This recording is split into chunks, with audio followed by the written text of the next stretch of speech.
এখানে রয়েছে উচ্ছে, এই সরু সরু এরকম লম্বা লম্বা করে কেটে নিয়েছি। এই রান্নাটা হচ্ছে একটি নিরামিষ রান্না এবং এই গরমের সময় খুব উপযোগী খাবারটা, রান্নাটা, এবং ভালো আর কি এই টাইপের খাবার খাওয়া আর কি। আর এখানে রয়েছে সজনে ডাঁটা, দেখো আমি এরকম এরকম সাইজ করে কেটে নিয়েছি সজনে ডাঁটা। এখন তো খুব কচি কচি সজনে ডাঁটা পাওয়া যাচ্ছে বাজারে, তো এরকমভাবে কেটে নিয়েছি সজনে ডাঁটা। আর এখানে রয়েছে আমরা প্রত্যেক দিন যে খাবারে যে আলু ব্যবহার করি সেই আলু দিয়েছি আমি 1 পিস, তোমরা তোমাদের পরিমাণ অনুযায়ী দিতে পারো।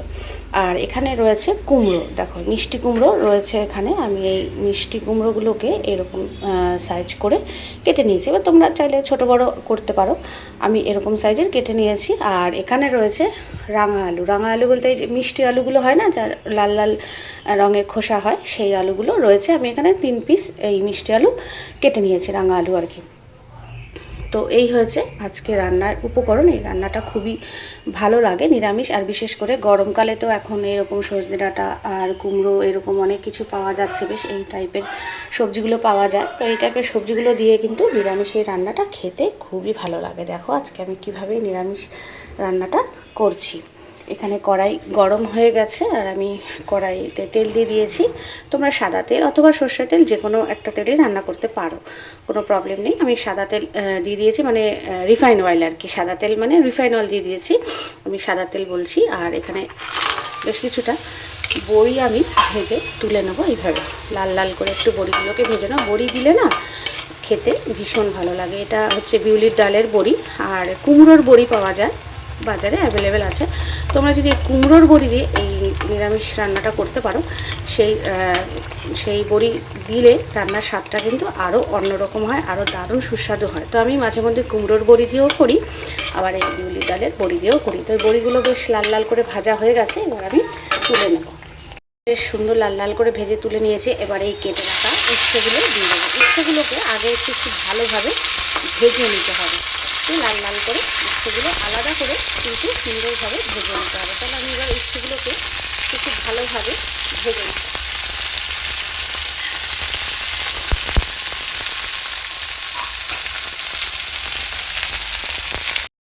এবার দেখো উচ্ছেগুলো ঠিক এই পরিমাণে ভাজা হয়েছে। এবার আমি উচ্ছেগুলোর উপরে সামান্য একটু লবণ দিয়ে দেবো, যাতে উচ্ছেগুলো বেশ নরম হয়ে যাবে তাড়াতাড়ি, ভাজাটাও একটু তাড়াতাড়ি হয়ে যায়। কিন্তু একটু লাল লাল করে বেশ কিছুক্ষণ কিন্তু এইভাবে ভেজে নিতে হবে। এইভাবে লাল লাল করে আরও একটু আমি ভেজে নেব। তেলটা গরম হয়ে গেছে, এবার এর মধ্যে আমি কালো জিরে দিয়ে দিলাম।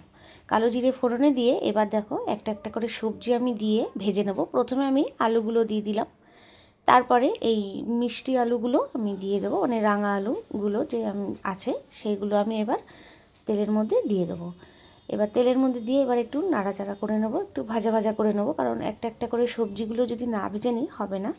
সজনে ডাঁটাগুলো দিয়ে দেবো, এইগুলো তো সেদ্ধ হতে একটু সময় লাগে। এবার সব তরকারিগুলো দিয়ে দিয়েছি, সামান্য লবণ দিয়ে দিলাম, স্বাদ মতন লবণ দিয়ে নেবো।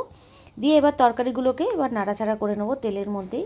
আর লবণ দেবো, হলুদও দেবো, দিয়ে নাড়াচাড়া করে নেবো। এইভাবে দেখো খুব ভালো করে তরকারিগুলো ভেজে নিতে হবে, সবজিগুলো আগে, কারণ সবজিগুলো না ভাজলে কাঁচা কাঁচা গন্ধ আসবে। সে কারণে খুব ভালোভাবে কিন্তু সবজিগুলোকে তেলের মধ্যে নাড়াচাড়া করে নিতে হবে। এবার আমি দিয়ে দিলাম হলুদ, পরিমাণ মতন হলুদ দিয়ে দিলাম। হলুদ দেওয়ার পরে বেশ কিছুক্ষণ আমি নাড়াচাড়া করে নেব। নাড়াচাড়া করে দেখো আর একটু ভাজা ভাজা করে নেব তেলের মধ্যে, বেশ সুন্দর ভাজা ভাজা করে নিলে আরও এবার হলুদের একটা গন্ধ আসে, সেই কারণে হলুদ দিয়েও আর একটু বেশ কিছুক্ষণ নাড়াচাড়া করে নিলাম। এবার আমি শিলে বাটা আদা এবং কাঁচা লঙ্কা আর জিরে বেটে নিয়েছিলাম, সেই বাটা মশলাটা দিয়ে আমি কষিয়ে নেব। তোমরা চাইলে গুঁড়ো জিরের, মানে যে কিনতে পাওয়া যায় জিরের গুঁড়ো, সেটা দিয়েও করতে পারো। তো আমি শিলে বাটা মশলা দিয়ে তরকারিটা করলাম, যেহেতু নিরামিষ সবজি সেই কারণে একটু শিলে বাটা মশলা দিয়ে করলে সেটার স্বাদ আরও বেশি ভালো লাগে।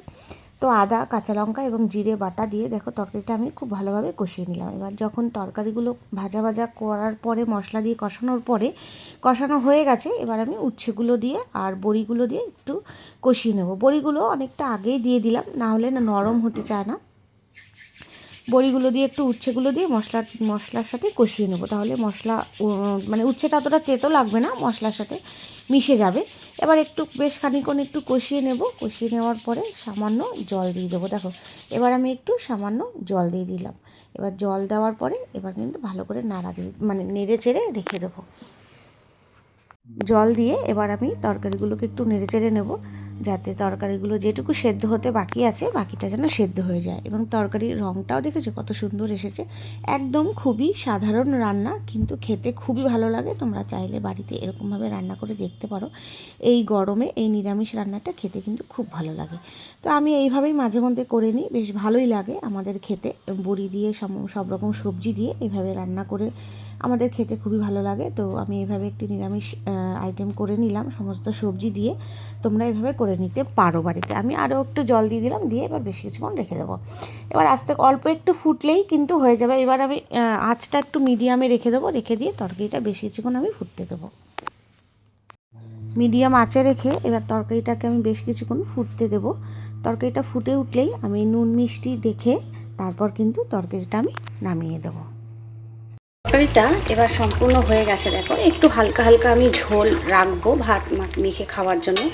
তো এটা পরে ঠান্ডা হলে, তরকারিটা ঠান্ডা হলে কিন্তু এই ঝোলটা আরও গাঢ় হয়ে যাবে। তো তোমরা চাইলে আরও শুকনো করতেও পারো বা আরও একটু ঝোল রাখতেও পারো, সেটা তোমাদের নিজস্ব খাওয়ার রুচির ওপর। তো আমি এরকম অবস্থাতে নামিয়ে দেবো। আর এবার একটু দেবো সামান্য চিনি, তার কারণ একটু তেতো পড়েছে, সে কারণে একটু চিনি না দিলে ব্যালেন্সটা আসবে না। তো এই হয়ে গেল সম্পূর্ণ আমার নিরামিষ একটি রান্না, যেটা সজনে ডাঁটা, উচ্ছে, মিষ্টি কুমড়ো এবং রাঙা আলু আর এমনি আলু দিয়ে আমি সুন্দর একটি তরকারি করে ফেললাম। এই তরকারিটা আমার বাড়ির সবার খুব প্রিয় আর সবাই খুব খেতে ভালোবাসে। সাথে বড়ি দিয়ে দিলাম, বেশ সুন্দর তরকারিটা হয়ে গেল। এবার আমি এই তরকারিটা কিন্তু নামিয়ে নেব। দেখো তরকারিটা এখানে একদম কমপ্লিট, আর কত সুন্দর লাগছে দেখতে তরকারিটা। খুবই সুন্দর সুস্বাদু নিরামিষ একটি তরকারি।